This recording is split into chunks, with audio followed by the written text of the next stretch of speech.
Mesmo que falte amor, acompanho o Vasco aonde ele for. Nasci pra te seguir. Salve, família vascaína! Sejam bem-vindos aí a mais um vídeo no canal. Eu sou o Thiago, você está no canal Vasco em Família. Se não for inscrito aqui, já dá aquela moral, se inscreve no nosso canal, deixa o like para a gente estar chegando a mais vascaínos.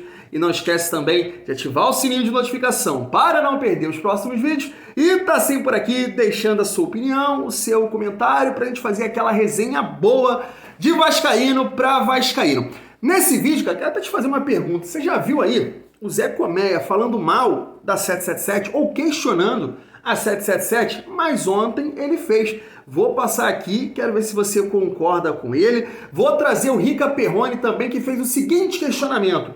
Poxa, um time que investe aí mais de 100 milhões não pode ter o Barbieri como treinador. Quero ver se você concorda. E também o Edmundo aí para comentar aquele esquema que eu já fiz aqui. Eu trouxe o Casemiro fazendo ontem. O Vasco comparando aí com os times do Campeonato Brasileiro. O Edmundo fez isso ontem na live dele. Quero trazer aqui para ver se vocês concordam também com a opinião do Edmundo. O Edmundo colocou lá quantos times o Vasco está à frente, quantos times o Vasco está atrás, um equilíbrio, os times que o Vasco está equilibrado. É uma resenha maneira. E falar também do Lucas Braga, né, atacante do Santos, que pode estar reforçando o nosso Vascão. Mas vamos começar aqui com a resenha do Edmundo, né? A gente já fez aqui essas comparações, eu mesmo venho dizendo isso aqui no canal, mesmo não chegando reforço aí, tem essa situação do Lucas Braga que a gente vai comentar. Mas o 10, né, que a gente tanto queria aí, o camisa 10 para articular as jogadas ali do Vasco, tenho certeza que o Barbieri sente muita falta desse jogador. Mesmo isso não acontecendo, eu continuo muito confiante no Campeonato Brasileiro que o Vasco pode fazer aí nesse ano, família vascaína. Não é uma confiança que a gente vai ganhar uma vaga na Libertadores, uma pré-Libertadores,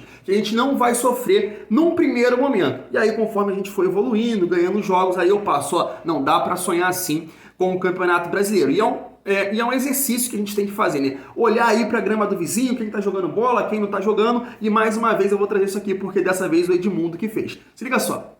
Melhores que o Vasco, 8. Piores que o Vasco, 8 também. Empatou, equilibrado 3. Então, eu continuo na minha tese. Eu acho que o Vasco briga entre os 10 primeiros do Brasileiro nesse momento. Acho que é por aí mesmo, Edmundo, ou você acha que vai mudar muita coisa? Não, Gui, eu sempre olho o copo meio cheio, né, na história. E o fato de ter só o Campeonato Brasileiro para disputar, isso pode ser muito benéfico para o Vasco, né? Se preparar, descansar, não ter que poupar, todas essas coisas podem fazer do Vasco um campeonato excepcional, de acordo com o seu investimento. Agora, não tem jogo fácil, nenhum deles vai ser fácil, embora a gente entenda aí que o Vasco esteja melhor, é só um palpite, só uma opinião, a gente tem que ver na prática, melhor do que alguns times, pelo menos equilibrado com 3, melhor do que 8, então, teoricamente, é para fazer um campeonato tranquilo. Mas estreia contra o Atlético, depois tem Palmeiras, Bahia e Fluminense. Só essas primeiras 4 rodadas já pode ser um motivo gigantesco para a gente sonhar com coisas maiores, mas pode também ser motivo de preocupação. Então, é aquela história de esperar esses quase 30 dias aí que o Barbieri vai ter para treinar o time, para lapidar o time, para encontrar um melhor esquema tático, para a chegada de uns, saída de outros, né, para dizer, vou estrear contra o Atlético Mineiro lá no Mineirão e tenho possibilidade de ganhar. É isso que a gente espera. Tudo isso é teoria. Na prática, só quando a bola rolar. Então tá aí, né, família vascaína? Na opinião da galera lá do Mundo Ed, ficou 8 times à frente do Vasco, 8 times abaixo do Vasco e 3 times aí, né, num nível de igualdade. Essa é a opinião do Edmundo. Mas ele toca num ponto ali fundamental, né, que é o fato de, infelizmente, o Vasco só ter o brasileiro para jogar. E a gente vem pontuando isso aqui, né? Uma das características do trabalho do Maurício Barbieri é a intensidade. Isso mudou um pouquinho desde de quando o Andrei entrou, né? Andrei já ia assumiram ali a titularidade do Vasco, o Vasco perdeu um pouco de intensidade. Mas naqueles jogos ali, né, contra o Fluminense, contra o Botafogo, irmão, aquela molecada ali do Vasco tava voando baixo, marcando pressão, dando espaço. A gente espera que isso possa voltar aí, ser uma das características fundamentais nesse Campeonato Brasileiro aí do time do Barbieri, do Vasco. Mas isso é um ponto muito importante. Enquanto, né, alguns times vão jogar 3 competições, a gente não tá falando somente dos favoritos, né? Porque, por exemplo, o Botafogo tá em 3 competições, né? Tá aí no Brasileiro, Copa do Brasil e Sul-Americana. A gente sabe que não tem elenco para isso. O Fortaleza também está na Copa do Brasil, Brasileiro e Sul-Americana, entre outros times também. Então o Vasco tem que fazer isso, né? De toda essa tristeza que assolou o Vasco nessa semana aí, que foi a eliminação pro ABC e também a eliminação do Carioca, alguma coisa tem que ser positivo, que possa ser isso, né? O Vasco só ter essa competição e voar baixo, pra cima dos caras, intensidade em cima deles, família vascaína. Mas vamos trazer aqui esse questionamento aí do Rica Perrone, né? Foi aí perguntado na sua live que o problema do Vasco seria o treinador, não é treinador pra Vasco. E ele falou, pô, um time que investe 100 milhões ter o Barbieri de treinador, não dá. Vê se você concorda. Entendeu? O problema maior do Vasco é o técnico. Contra o Bangu, o Felipe deu um nó tático na parada técnica.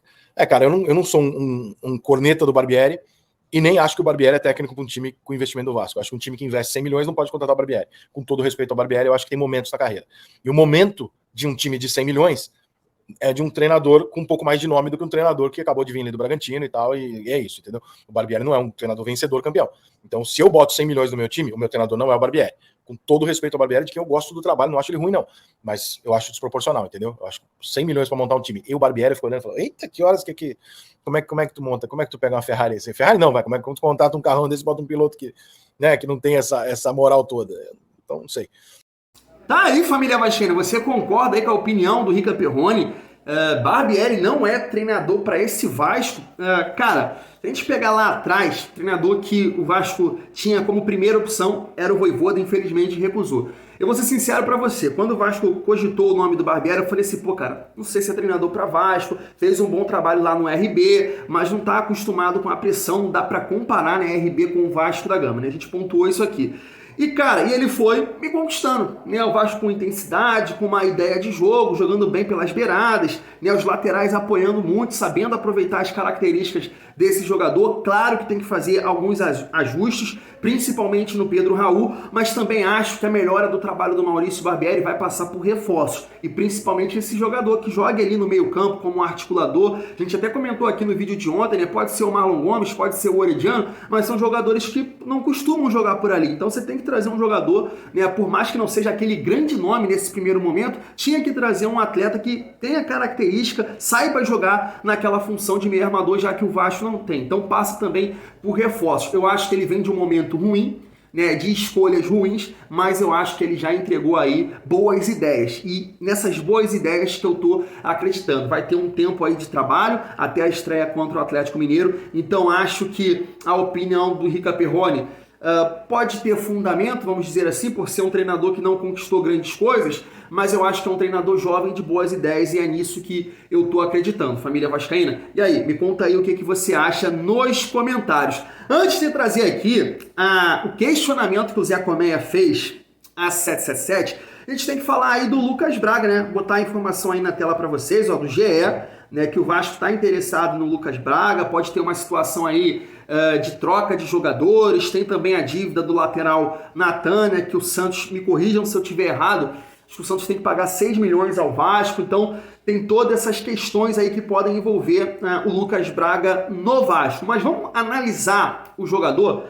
Cara, o Lucas Braga é um jogador que eu acho interessante, eu acho bom jogador, mas nunca foi aquele atleta que se firmou de fato, né, como titular absoluto do Santos, já tem seus 26 anos, faz boas partidas, outras nem tanto, é um jogador que oscila muito, né? Mas é uma característica interessante, é aquele atacante que consegue fazer o ir e vir, marca, ajuda a marcar, tem boa velocidade, pode ser um jogador importante nessa questão de intensidade, de marcar pressão, de um determinado momento do jogo jogar em contra-ataque, ele tem todas essas características. Mas acho muito mais que o status dele seria um jogador aposta, um jogador até interessante do que você carimbar ele como reforço. Não acho que seria um reforço, mas um jogador interessante para ter no elenco, para compor o elenco, e aí, dependendo das situações que eu vou colocar aqui agora, até ser titular. Por quê, família? Quando você pega os jogadores de beirada de campo aí do Vasco, e eu já citei isso aqui algumas vezes, tem o Peck, né? Peck,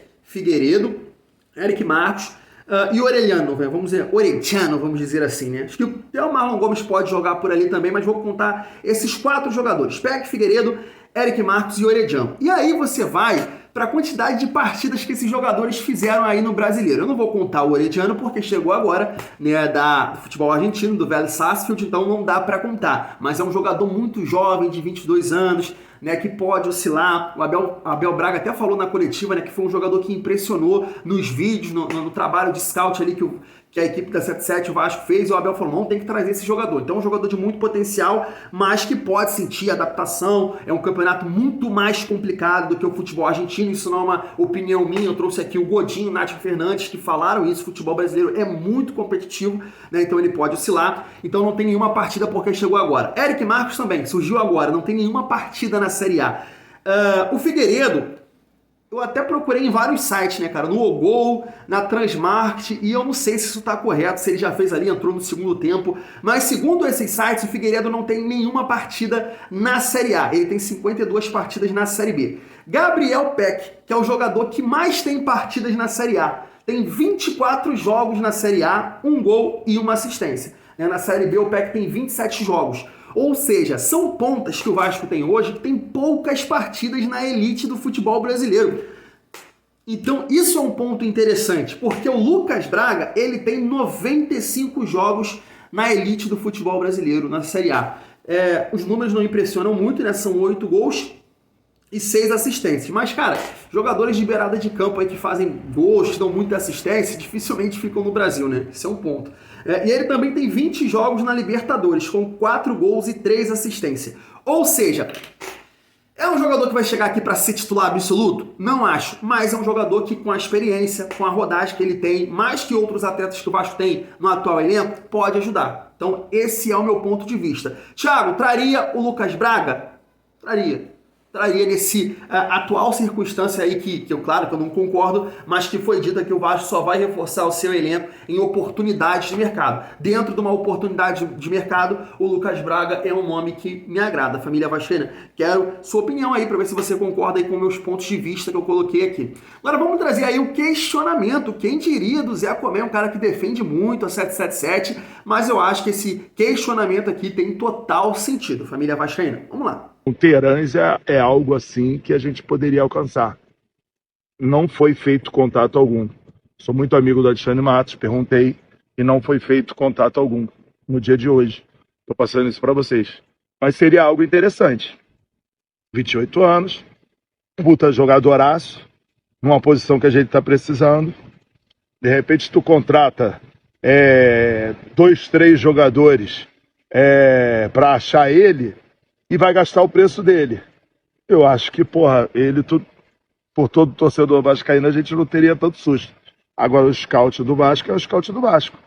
Os caras chegaram ao nome do Sacha, todos bem que aprovaram, só que, na última análise não veio por causa da idade, 31 anos, e aí eles não finalizaram a contratação. Será que toda contratação tem que ser para reverbalizar dinheiro para 777 e não pode ser pura e simplesmente para fortalecer o Vasco? Isso é uma pergunta que fica, até porque a gente vendeu o Andrei por 70 milhões e esse dinheiro também está na roda. Então, uma pergunta que fica. Tá aí, né, família? O Zé Comé cita aí o Terãs, né, que poderia ser esse camisa 10 do Vasco. Já vi aqui nos comentários do Vasco em Família alguns torcedores que defendem, não, é bom jogador, o Uruguai é bom jogador, e outros falam que ele é bem fraco, né? No atual momento, cara, o Terãs teria vaga no Vasco, porque não tem ninguém que faça essa função ali. O Terãs é um cara já rodado também, já tem ali 28 anos, né? Já disputou Libertadores, por mais que não foi titular na maioria dos jogos, mas eu acho que é um nome interessante pelo fato de o Vasco não ter um jogador com essas características, né? Então, acho um nome interessante. Mas o ponto aí que o Zé Comé falou, até, cara, fiquei surpreso quando eles contrataram o Jair, né? Porque o Jair ele já tem 28 anos, é um cara que não tem experiência, se eu não me engano, na Europa, então eu fiquei até surpreso quando eles contrataram o Jair. Mas é um ponto de vista, cara, que quem sou eu aqui para querer ensinar 777 a gerir um negócio, né, administrar o Vasco da Gama. Mas esse questionamento do Zé Comé aí vai ter que ser um ponto para que eles possam pensar, né, cara? Trazer jogadores em determinados momentos que você, poxa, não vai vender ali futuramente, mas que esses jogadores vão somar no atual elenco e ajudar a desenvolver jovens jogadores. Eu até citei aqui, cara, pô, eu acho o Andrei muito mais talentoso do que o João Gomes, do que o Danilo, e ele foi vendido por um valor menor. Por que isso? Tem a questão da idade, o André só tem 18 anos, esses jogadores são mais velhos, mas também pesa o fato de Flamengo e Palmeiras estar aí conquistando títulos, jogando jogos decisivos, e para isso a 777 não vai poder só trazer jogador jovem ou jogador que possa ter uma futura venda. Vai ter que trazer jogadores em determinados momentos que, irmão, vai ser para ajudar a desenvolver, vai ser para ajudar a chegar a títulos, vai ser para ajudar a conquistar, porque o Vasco vai estar sendo visto. E aquele ditado, né? Quem não é visto não é lembrado. Então você tem que contratar em determinados momentos sem pensar em dinheiro. Isso é o grande ponto. Até citei aqui, né? Sei que não é o momento para isso, o Arthur do RB Bragantino. Cairia como uma luva, além do fato de você enfraquecer aí possíveis adversários. Né? Porque o Arthur, ele tá no noticiário do Flamengo e do Palmeiras. Então esse é o ponto. O futebol, ele é um mercado muito competitivo, onde você tem aí os seus concorrentes. Então, em determinados momentos, você vai ter que enfraquecer o seu adversário. Mas eu concordo com esse questionamento aí do Zé Comé. Eu espero que tá no seu primeiro aí ano, de fato, conduzindo o elenco do Vasco. Espero que essa mentalidade aí possa mudar, família vascaína. Eu vou ficando por aqui, tamo junto. E é muito bom ser Vasco.